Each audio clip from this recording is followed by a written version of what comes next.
আসসালামু আলাইকুম। মার মতো কি আর অন্য কেউ হবে? মায়ের মতো তো অন্য কেউ হবে না।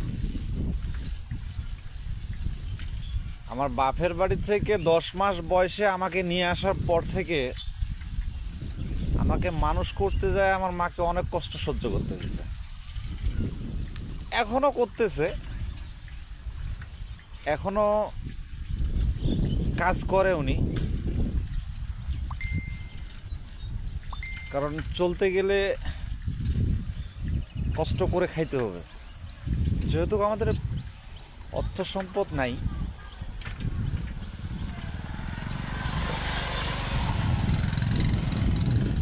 বিত্তশালী হইলে কাজ করার লাগতো না, মধ্যবিত্ত যদি হইতো।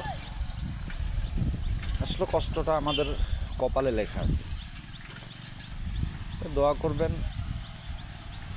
একটু যাতে ভালোভাবে চলতে পারি।